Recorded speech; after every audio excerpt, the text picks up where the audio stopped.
Yes ma'am. Yes ma'am. तो आप यहाँ पर सबसे पहले देख रहे हो ग्रीन स्लाइड एक दे रखी है जिसमें लिखा हुआ है सेल के बारे yes ma'am. Cell is the fundamental unit of life, यहाँ पे दे रखा है। पहला पॉइंट यही है, cell is the fundamental unit of life.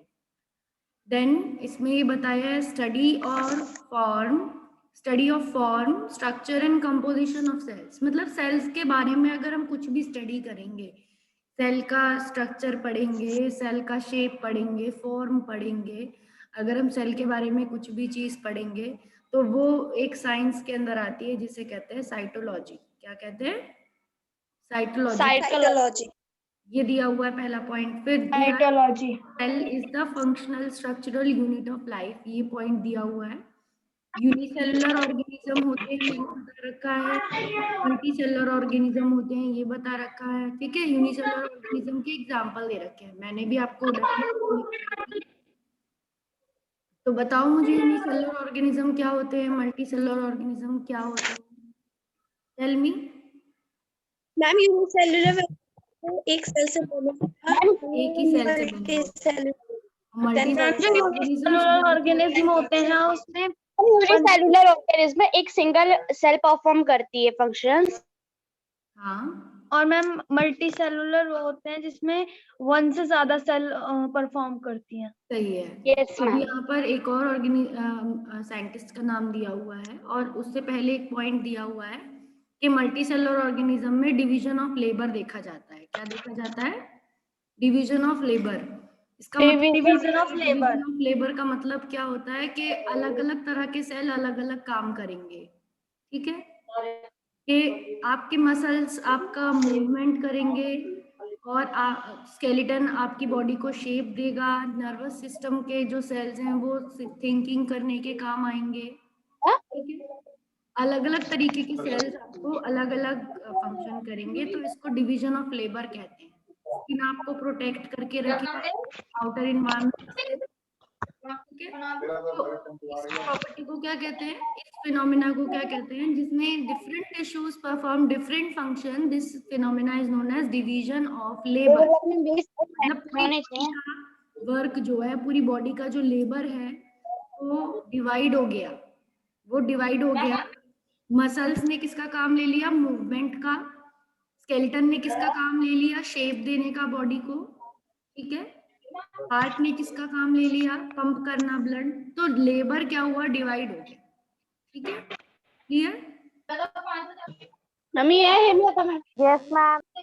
Antony von Leeuwenhoek क्या है? एंटनी वॉन ल्यूवेनहॉक पहले आपका एक साइंटिस्ट है जिसने कि लिविंग सेल को देखा।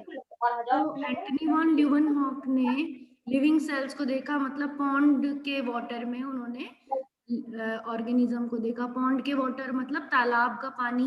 तालाब का पानी क्योंकि थोड़ा सा मैला सा होता है तो उसमें पत्ते गिरे रहते हैं, थोड़ा सा मड होता है, तो मड में माइक्रोब्स हैं बहुत सारे। तब जो मिट्टी तालाब के तल में होती है उसमें बहुत सारे माइक्रोब्स हैं, और उसके अंदर कुछ पेड़ पौधे भी उगते रहते हैं तालाब के अंदर। आपने देखा है कमल उगता है कीचड़ में, तालाब में, तो वहां पे भी माइक्रोब्स है। तो अगर हम पॉन्ड वाटर की एक स्लाइड के ऊपर, एक टिप के ऊपर एक स्लाइड के ऊपर उसको लेकर माइक्रोस्कोप में देखेंगे तो हमें बहुत छोटी छोटी सी काई काई नाम हरी एल्गी और पैरामीशियम, एमीबा, ये सब चीजें दिखेंगी हमें। ठीक है, हमें small micro organism pond water में दिखेंगे। तो वो एंटनी वॉन ल्यूवेनहॉक ने सबसे पहले वो देखे living cells. Antony von Leeuwenhoek ने सबसे पहले देखे थे। फिर रॉबर्ट ब्राउन का नाम दिया हुआ है कि रॉबर्ट ब्राउन ने क्या किया? रॉबर्ट ब्राउन ने न्यूक्लियस का डिस्कवर किया। जब माइक्रोस्कोप और अच्छा डेवलप हो गया सेल्स के बाहर बाउंड्री देखने के लिए तो हमने देख ली, बट अगर हम सेल के अंदर भी देखना चाहें, मतलब सेल के अंदर भी अगर हम देखना चाहें तो हमने न्यूक्लियस देखा। तो सबसे पहले जिस साइंटिस्ट ने न्यूक्लियस देखा वो क्या था? Robert brown. उसका नाम क्या था? Robert brown.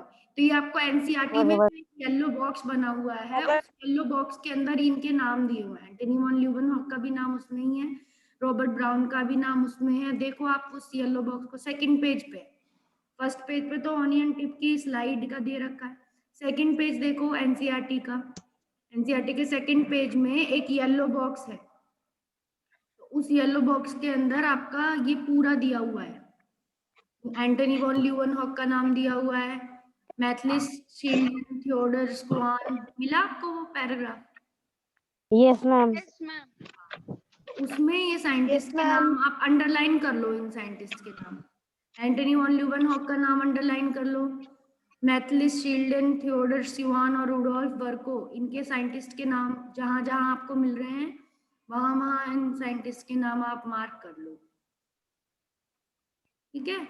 और हमने बताया, जैसे कि मैंने बताया, एंटनी वॉन ल्यूवेनहॉक ने लिविंग सेल देखा है, मैथलिस शील्डन, थियोडर स्क्वान ने क्या देखा है आपका, इन्होंने सेल थ्योरी दी है, मैथलिस शील्डन स्क्वान ने क्या दिया है, सेल थ्योरी दी है।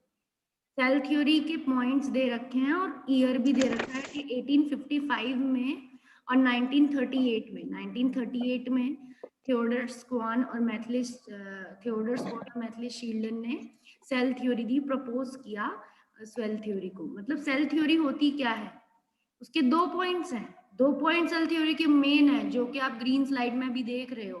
पहला पॉइंट क्या है कि सारे लिविंग ऑर्गेनिज्म किसके बने होंगे, सेल्स के, that all living organisms are composed of cells. This is the first point and product of cells.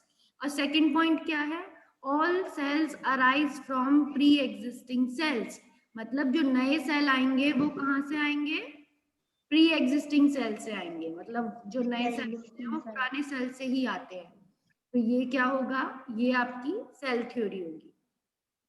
दोनों पॉइंट क्या बने हैं, सेल थ्योरी के पॉइंट है, ठीक है। अब हम व्हाइट स्लाइड पे आ रहे हैं, नेक्स्ट स्लाइड पे, आपको दिख रही है नेक्स्ट स्लाइड? Yes ma'am. तो नेक्स्ट स्लाइड में आप ये देखेंगे हम कि कुछ सेल्स के शेप, कुछ सेल्स का साइज अलग अलग होता है। मतलब कुछ बहुत टाइनी भी हो सकते हैं, वर्ल्ड के सबसे छोटे सेल्स हो सकते हैं, और कुछ वर्ल्ड के सबसे बड़े सेल्स हो सकते हैं। इतने बड़े सेल्स हो सकते हैं कि वो हमें नेकेड आइज से भी दिख सकते हैं, बिना माइक्रोस्कोप के भी हम उन सेल्स को देख सकते हैं। कुछ सेल का साइज इतना बड़ा होता है, जैसे कि शेप एंड साइज। पहला पॉइंट क्या बोल रहा है, shape and size of cells very greatly according to their position and function. Position और फंक्शन के बेसिस पे सेल का साइज बदल जाता है। मतलब पोजीशन मतलब किधर प्रेजेंट है, अगर जैसे कि मेरी स्किन भी तो सेल्स की बनी है, ये सारी फेस की स्किन सेल्स की बनी है, ठीक है। तो इस फेस की स्किन में भी यहाँ पर आपका पूरा चीक के सेल्स होंगे, चीक सेल्स हैं बाहर की तरफ, ठीक है, चीक की स्किन है, और इधर मेरे लिप्स है, तो लिप्स की स्किन अलग है। तो इन दोनों में फर्क है, ये जितना ज्यादा टफ है, जितना मेरा फेस का फेशियल टिश्यू टफ होगा, उतना मेरे लिप्स तो टफ नहीं होंगे, ठीक है, क्योंकि यहाँ पर डेलिकेट स्किन होती है। क्या होती है, बहुत डेलिकेट। लिप्स की स्किन कैसी होती है, बहुत डेलिकेट। कुछ भी गर्म चीज हम पीते हैं, चाय पीते हैं तो ठंडी करके पीना पड़ता है ना उनको, है ना। कॉफी चाय हम पियेंगे तो फूंक मार के ठंडी करते हैं हम अपनी चाय को। तो इसी वजह से, बिकॉज यहाँ के सेल्स अलग है, चीक के सेल्स अलग है, फिर आईब्रोज है, ठीक है, आईब्रोज की सेल्स अलग है। तो पोजीशन के बेसिस पे सेल्स अलग हुए कि नहीं हुए, पोजीशन के बेसिस पे सेल्स अलग होते हैं। तो इसके बाद माइकोप्लाज्मा एक ऐसा सेल है, स्मॉलेस्ट सेल है, जो कि पूरे वर्ल्ड में स्मॉलेस्ट सेल है, एक बैक्टीरिया का सेल है। माइकोप्लाज्मा क्या है, is a bacterial cell. Largest isolated cell is the ostrich egg. सबसे बड़ा आइसोलेटेड एग जो हम बोला जाता है वो ऑस्ट्रिच का एग है। Ostrich egg is the largest egg, we can say, ठीक है। शेप ऑफ सेल्स में भी cuboid, columnar, polygonal, thread like और इरेगुलर। शेप सेल का कैसा है, क्यूबॉइड शेप का हो सकते हैं सेल्स, कोल्यूमिनर शेप के हो सकते हैं सेल्स, पॉलीगोनल शेप के हो सकते हैं सेल्स, थ्रेड जैसे इरेगुलर भी हो सकते हैं सेल्स, ठीक है। तो ये 3 पॉइंट समझ में आया सबको? Yes ma'am. यस पहला मैम। में क्या था, यस मैम। लोकेशन और फंक्शन के बेसिस पे सेल अलग तरीके के होंगे। दूसरा पॉइंट था माइकोप्लाज्मा सबसे एक स्मॉलेस्ट सेल है, ऑस्ट्रेचा एक सबसे बड़ा सेल है। तीसरा पॉइंट क्या था कि शेप सेल की क्यूबॉइडल शेप के हो सकते हैं, कॉलम शेप के हो सकते हैं सेल्स, और पॉलीगोनल और थ्रेड जैसे सेल्स हो सकते हैं। प्रोकैरियोटिक सेल्स, अब क्या होगा नेक्स्ट आपका है prokaryotic cell. Cell organelle like mitochondria, Golgi bodies absent in prokaryotes. मतलब प्रोकैरियोटिक सेल एक ऐसे तरह के सेल होते हैं जिनमें कोई भी सेल ऑर्गेनेलीज नहीं होती, मतलब उनके अंदर न्यूक्लियस सही से नहीं बना होता और बाकी स्ट्रक्चर्स भी, बाकी ऑर्गेनेलीज भी उनके अंदर नहीं होती। ठीक है, तो सेल ऑर्गेनेलीज नहीं होती, माइटोकॉन्ड्रिया, गोल्जी बॉडीज प्रोकैरियोट्स में नहीं होती। तो हम कैसे डिफाइन करेंगे प्रोकैरियोटिक सेल को? हम यही बोलेंगे कि the cells which do not have their cell organelles. ठीक है, ऐसे सेल जिनके कोई सेल ऑर्गेनेलीज नहीं है, उनके अंदर सेल के अंदर गोल्जी बॉडीज, सेल ऑर्गेनेलीज वगैरह नहीं है, उनको प्रोकैरियोटिक सेल बोलेंगे। अब प्रोकैरियोटिक सेल के एग्जांपल दिए हैं सेकंड पॉइंट में। क्या क्या एग्जांपल दिए प्रोकैरियोटिक सेल के? Blue green algae, mycoplasma, PPLO, ये सब एग्जांपल दिए। ठीक है, blue green algae, mycoplasma, PPLO, तो ये कुछ ऐसे एग्जाम्पल हैं बैक्टीरियाज। बेसिकली आप सबसे इजीली क्या बोल सकते हो इनको? बैक्टीरियाज हैं ये। ठीक है, थर्ड पॉइंट आप क्या बोलोगे? All prokaryotic cell have cell wall surrounding cell membrane except in mycoplasma. ज्यादातर मोस्टली सारे प्रोकैरियोटिक सेल्स में सेल वॉल होती है। सेल मेम्ब्रेन के ऊपर भी एक स्ट्रक्चर होता है जिसे कहते हैं सेल वॉल। ठीक है, और जेनेटिक मटेरियल इनका, इन सेल्स का जेनेटिक मटेरियल नेकेड होता है, मतलब जेनेटिक मटेरियल में कोई भी मेम्ब्रेन नहीं होती है। ठीक है, all prokaryotic cells genetic material is naked, means उनका कोई भी न्यूक्लियस नहीं है। प्रोकैरियोटिक सेल का ये भी एक मेन फंक्शन है, ये भी एक मेन प्रॉपर्टी कि उनका कोई भी न्यूक्लियस नहीं है। और सेल के अंदर जो राइबोसोम्स होते हैं प्रोकैरियोटिक सेल्स में, वो 50s और 30s यानी 70s यूनिट्स में होते हैं। राइबोसोम्स क्या है?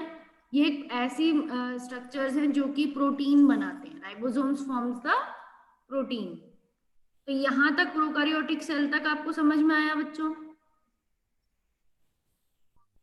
Is it clear prokaryotic cell? Yes, ma'am. Yes, ma'am. Yes, ma'am. ठीक है, तो अब इसके Yes, बाद ma'am. आपका क्या है? ये प्रोकैरियोटिक सेल का डायग्राम है, दिख रहा है आपको? बैक्टीरिया, जो हमने पॉइंट्स ऊपर दिए हैं वही यहाँ पर दे रखे हैं। जो लाइट ब्लू वाली है, सबसे बाहर वाली जो मेम्ब्रेन है, वो सेल वॉल है सबसे बाहर, मतलब उसके अंदर है ब्राउन कलर की प्लाज्मा मेम्ब्रेन, पर सबसे बाहर जो कैप्सूल दिख रहा है, जो सेल वॉल दिख रही है, ब्राउन वाली आपकी सेल वॉल मार्क है, ब्लू वाला आपका कैप्सूल मार्क है, फिर येलोइश है आपकी प्लाज्मा मेम्ब्रेन। येलोइश क्या है? Plasma membrane. सबसे सेंटर में आपको जो एक मैगी जैसा दिख रहा है, बिल्कुल कोइल्ड स्ट्रक्चर, ये क्या है? न्यूक्लियोइड। इसको क्या मार्क कर रखा है? न्यूक्लियोइड ना, न्यूक्लियोइड डीएनए। और जो हेयर जैसे बाहर निकले हुए हैं उन्हें क्या मार्क कर रखा है? पाइलस। हेयर जैसे जो बाहर की तरफ दिख रहे हैं उन्हें पाइलस बोला हुआ है। एक इनका लाइट स्किन कलर का अंदर जो लिक्विड सा भरा हुआ है बैक्टीरिया के अंदर, उसे क्या बोला है? साइटोप्लाज्म। ठीक है, साइटोप्लाज्म। तो इसका स्ट्रक्चर कैसे बना? इसका स्ट्रक्चर बना सेल वॉल, कैप्सूल, तो इसको एक कह सकते हैं सिलेंडर जैसा स्ट्रक्चर दे दिया कि कैप्सूल ने और सेल वॉल ने एक शेल का शेप दे दिया। उस शेप के अंदर की चीजों में मेन तो न्यूक्लियोइड है। ठीक है, न्यूक्लियोइड जैसा स्ट्रक्चर है जो डीएनए है, कॉइल्ड डीएनए। देन ये जो गोले गोले से पड़े हुए हैं अंदर, बिल्कुल बूंद की सी जो गोले गोले से अंदर हैं, वो क्या है? राइबोसोम्स। वो क्या है? राइबोसोम्स। ठीक है, जो राइबोसोम क्या करेंगी? राइबोसोम्स आपकी क्या बनाएंगे? प्रोटीन्स बनाते हैं। तो यहाँ पर एक और डीएनए एक अलग सा रबर बैंड की तरह साइड में पड़ा हुआ है, गोल सा रिंग के शेप का, या वो एक रबर बैंड जैसा होता है उस शेप का एक और जो डीएनए है वो प्लाज्मिड, उसे क्या बोलेंगे? प्लाज्मिड। दिख रहा है कोने में, कॉर्नर में, ठीक है। तो ये प्रोकैरियोटिक सेल का स्ट्रक्चर है।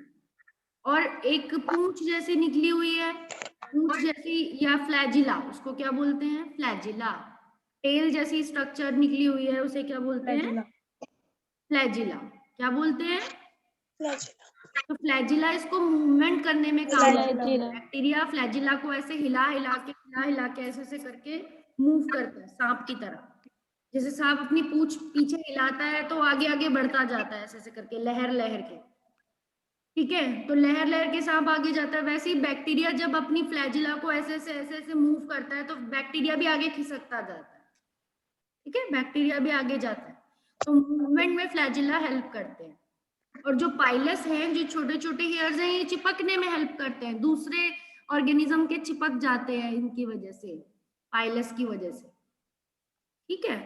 तो ये सब इसका स्ट्रक्चर है। ये कौन से सेल्स हैं? बैक्टीरिया कौन से सेल्स में आते हैं? Prokaryotic cells. बैक्टीरिया किसमें आते हैं? प्रोकैरियोटिक। हमने ये डायग्राम किसके अंदर पढ़ा है? प्रोकैरियोटिक सेल्स में पढ़ा है, क्योंकि ये यहाँ पर जो ऊपर वाला स्लाइड था व्हाइट वाला, उसमें ये दिया है प्रोकैरियोटिक सेल। देखो येलो कलर का मार्क है, येलो कलर का मार्क कर रखा है।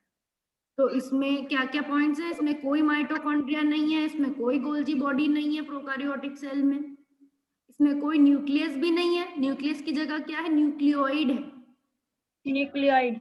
और इसके अंदर एग्जाम्पल के लिए बैक्टीरिया नाम लिखा हुआ है, ब्लू ग्रीन एल्गे दिखा हुआ है, माइकोप्लाज्मा, पीपीएलओ ये नाम लिखे हुए हैं, और इसके अंदर राइबोसोम की 70 यूनिट्स हैं, ये सब इसका है। अब प्लाज्मिड भी देखा, अभी ब्लूइश स्लाइड आपको दिखी, लाइट ब्लू स्लाइड। इस लाइट ब्लू स्लाइड में पहला पॉइंट क्या दिया है?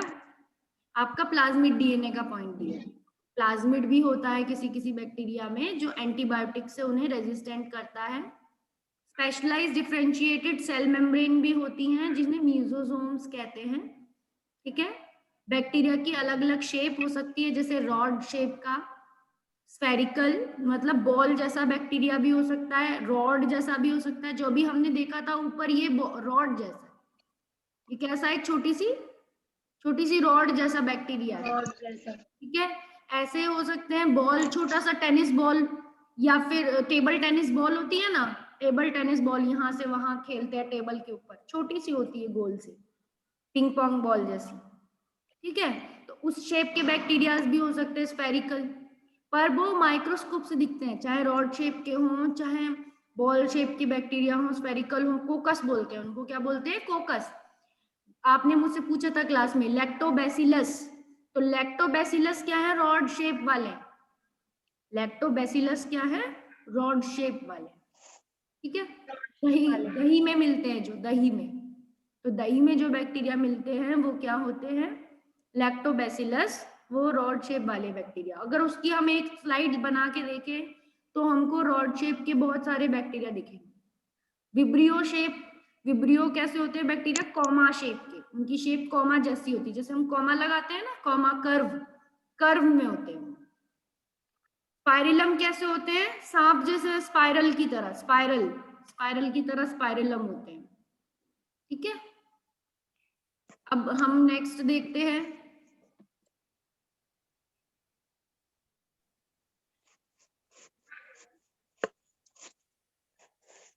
बाद यूकैरियोटिक सेल है। क्या है? Eukaryotic cell. Prokaryotic cells. Eukaryotic cell में इसका अपोजिट फीचर्स हैं, मतलब क्योंकि प्रोकैरियोटिक सेल में क्या नहीं था? न्यूक्लियस नहीं था, तो इसका मेन फीचर यूकैरियोटिक सेल का यही होगा कि इसमें न्यूक्लियस होगा। तो इसमें प्रॉपर न्यूक्लियस होगा, न्यूक्लियर की मेम्ब्रेन होगी, तो वही सेल जिनके अंदर न्यूक्लियस की मेम्ब्रेन होती है वो क्या होते हैं? Eukaryotic cell. तो येलो स्लाइड आपको दिख रही है, you can see this yellow slide everyone. Yes ma'am.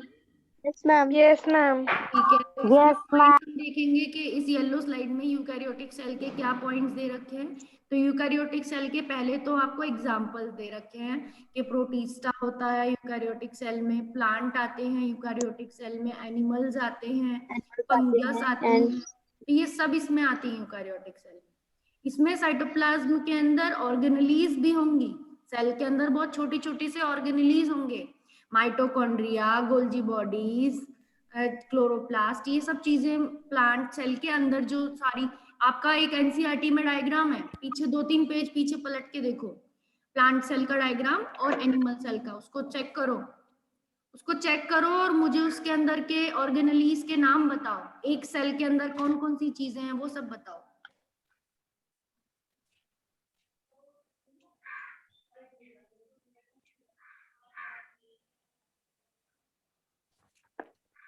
बताओ सेल के अंदर कौन कौन सी चीजें हैं, अनम्यूट करो अपने आप को। तो वो सारी चीजें जो जिनके नाम तुम्हें दिख रहे हैं वो सेल ऑर्गेनेलीज हैं। नाम बताओ मुझे, थोड़े बहुत नाम बताओ उनके। मैम प्लांट सेल के, एनिमल सेल के? प्लांट सेल के बताओ। Ma'am chloroplast, nucleus, ma'am cytoplasm, cytoplasm, nucleus, ribosomes, chloroplast, cell wall, smooth plasma membrane, reticulum. हाँ, तो ये सब क्या है, ठीक है। अब एनिमल सेल के बताओ कुछ फीचर्स, एनिमल सेल के भी बताओ। Ma'am nuclear envelope, Golgi apparatus, plasma membrane, lysosome, ribosome. तो मतलब हाँ ठीक है, वेरी गुड। अब मतलब तुमको ऑर्गेनेलीज का मतलब पता है, यू नो द मीनिंग। तो सेल की जो छोटे छोटे से ऑर्गन्स होते हैं, small small tiny organs present in the cell are called cell organelles. और ये ऑर्गन्स किस में होते हैं, मेरे बैग को रख दो, सेल ऑर्गेनेलीज, ठीक है। ये ऑर्गन्स किस में होते हैं, ये आपके सेल के अंदर होते हैं, और वो भी कौन से वाले सेल के अंदर, यूकैरियोटिक सेल के अंदर। किसके अंदर, यूकैरियोटिक, प्रोकैरियोटिक सेल। प्रोकैरियोटिक में नहीं होते ये सब, प्रोकैरियोटिक में ये सब नहीं होते, ठीक है। तो इसमें ये है, प्लांट सेल और एनिमल सेल में भी डिफरेंस होता है, हमने 8th में पढ़ा है। प्लांट में सेल वॉल होती है, एनिमल्स में सेल वॉल नहीं होती है ना। एनिमल्स में सेंट्रियोल होते हैं। ये लास्ट 2 पॉइंट्स जो हैं येलो स्लाइड में, ये भी लिखा हुआ है, यहाँ पे लिखा हुआ है प्लांट और एनिमल सेल के डिफरेंस, ठीक है। Plant cell having cell wall, plastid, large central vacuole. Animal cell में सेंट्रियोल्स होते हैं और वैक्यूल्स नहीं होते, क्लोरोप्लास्ट भी नहीं होता एनिमल सेल में। एनिमल को फोटोसिंथेसिस नहीं करनी तो उसको क्लोरोफिल की जरूरत नहीं है, ठीक है। प्रोकैरियोटिक और यूकैरियोटिक का क्वेश्चन दे रखा है बुक में, एक क्वेश्चन है प्रोकैरियोटिक सेल और यूकैरियोटिक सेल का डिफरेंस बिटवीन। देखो येलो में ब्लू क्वेश्चंस में, जो ब्लू क्वेश्चंस होते हैं ना, यस मैम, पेज नंबर 63 पे। हाँ, तो पेज नंबर 63 पे जो डिफरेंस बिटवीन दिया है, आज का आपका यही वर्क होगा कि आपको एक तो प्रोकैरियोटिक सेल और यूकैरियोटिक सेल की डेफिनेशन लिखनी है, पहले एग्जाम्पल लिखने हैं और फिर डिफरेंस बिटवीन लिखने हैं, ठीक है। 2 क्वेश्चन है। Okay ma'am. पहला क्वेश्चन बायो की नोटबुक है ना, प्रोकैरियोटिक और यूकैरियोटिक सेल, गिव एग्जाम्पल। और दूसरा क्वेश्चन क्या है, difference between prokaryotic cell and eukaryotic cell, ठीक है। जो टेबल आपके एनसीईआरटी में दी है उसे पूरा कर सकते हो। उस टेबल को कैसे पूरा करोगे, यहाँ पे देखो जो स्लाइड में आपको दे रखा है, पर्पल वाली स्लाइड में यहाँ बता रखा है। प्रोकैरियोटिक सेल में क्या है, membrane bound nucleus is absent. Prokaryotic cell में यहाँ से भी लिख सकते हैं, पेंसिल से लिख लो नहीं तो बुक में, कि प्रोकैरियोटिक सेल में तो मेम्ब्रेन बाउंड न्यूक्लियस एब्सेंट होता है और यूकैरियोटिक सेल में क्या है, मेम्ब्रेन बाउंड न्यूक्लियस प्रेजेंट है, ठीक है। तो पहला पॉइंट ये है कि यहाँ मेम्ब्रेन बाउंड न्यूक्लियस एब्सेंट है और यूकैरियोटिक का मेम्ब्रेन बाउंड न्यूक्लियस प्रेजेंट है। सेकंड पॉइंट क्या है, cells are smaller in size. Prokaryotic क्या होते हैं, सेल्स छोटे होते हैं साइज में, यूकैरियोटिक में cells are larger in size. Third point है, सिंगल क्रोमोसोम। प्रोकैरियोटिक में, यूकैरियोटिक में क्या है, more than 1 chromosome is present. More than 1 chromosome. Fourth point क्या है, membrane bound organelles are absent membrane bound organelles नहीं होती, और यूकैरियोटिक में क्या है, membrane bound organelles are present. Present. तो बुक में भी फिलअप जैसा दिया हुआ है ये टेबल, फिलअप के फॉर्म में, तो उसमें भी पेंसिल से भर सकते हो आप, जो जो पॉइंट आपको समझ में आ रहे हैं बुक में भी भर सकते हो। तो कॉपी में बना लेना आज और इमेज क्लिक कर देना, ठीक है। 2 क्वेश्चन करने हैं। पहला डिफरेंस, पहला prokaryotic and eukaryotic cell, give examples. Second, difference between prokaryotic cells and eukaryotic cells. Excuse me ma'am. हाँ बताओ। मैम बायो में आपने स्टार्टिंग से क्या क्या करवाया है, मतलब एक बार आप स्टार्टिंग इसको से लाइन में बस बता दो। सेल की डिस्कवरी, पहला क्वेश्चन सेल की डिस्कवरी है, वो आपको लिखनी है, ठीक है। सेकंड क्वेश्चन है डायग्राम ऑफ ओनियन पील, क्योंकि हमने ओनियन पील की एक्टिविटी की थी। देन थर्ड क्वेश्चन है आपका, जो आपका 59 पेज पे सेकंड क्वेश्चन है कि why the cell is called structural and functional blue question. Life, ठीक है। ब्लू क्वेश्चन जो है वो आपका थर्ड क्वेश्चन है। ओके बस यही काम करवाया है हमने। और मैम आज थर्ड क्वेश्चन तो आपने करनी है। यूनिसेलुलर मल्टीसेलुलर दिया था। Yes ma'am, unicellular multicellular. हाँ, यूनिसेलुलर और मल्टीसेलुलर भी था थर्ड क्वेश्चन। फोर्थ क्वेश्चन है क्वेश्चन नंबर 59, ठीक है। और आज हमने किया है कितने लिखना है? में define eukaryotic and prokaryotic, give example. और सिक्स्थ क्वेश्चन हो जाएगा आपका difference between prokaryotic cell and eukaryotic cells. Eukaryotic cells. तो मैम जिसमें दिया हुआ है why the cell made up of what is structural organism वाला, इसमें कितना लिखना है? हाँ, what is the cell made of, excuse me ma'am. Topic है वो, क्वेश्चन थोड़ी हो तो टॉपिक है, ओके मैम। ठीक है। मैम इसका आंसर कहाँ होगा? कौन सा इस वाले क्वेश्चन एक्सक्यूज मी मैम जो इसमें मैम। दिया हुआ है, ये is the cell called the structural and functional unit of life. इसका आंसर यही क्वेश्चन के ऊपर वाले पैराग्राफ में लास्ट 4 लाइंस में, लास्ट 4 कह सकते हैं, जहां पर लिखा हुआ है कि सेल हैज सेल ऑर्गेनेलीज। आप बुक पढ़ोगे उसमें आपका लिखा हुआ है कि cell has tiny membrane bound organelles, cell can perform its own function. ऊपर की 6 लाइन से शुरू करो पढ़ना। उसी क्वेश्चन जहां 59 पेज है, उसी क्वेश्चन के ऊपर वाले पैराग्राफ में 6 लाइन ऊपर से पढ़ना शुरू करोगे कि सेल एक फंक्शनल यूनिट ऑफ लाइफ होता है। वहां दिया हुआ है, मेंशन करा हुआ है कि सेल के पास अपनी खुद की ऑर्गेनेलीज होती हैं, सेल अपना सारा काम खुद करता है, सेल अपने फंक्शन परफॉर्म करने के लिए उसके पास पर्टिकुलर ऑर्गेनेलीज होती हैं। उसी पैराग्राफ में, उसी तरफ, उसी साइड में। Excuse me ma'am. हाँ excuse me ma'am.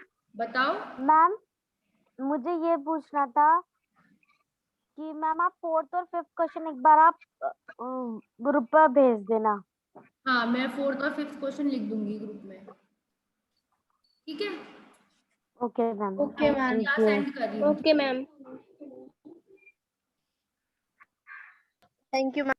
Welcome. Thank you ma'am. Thank you ma'am. Welcome. Good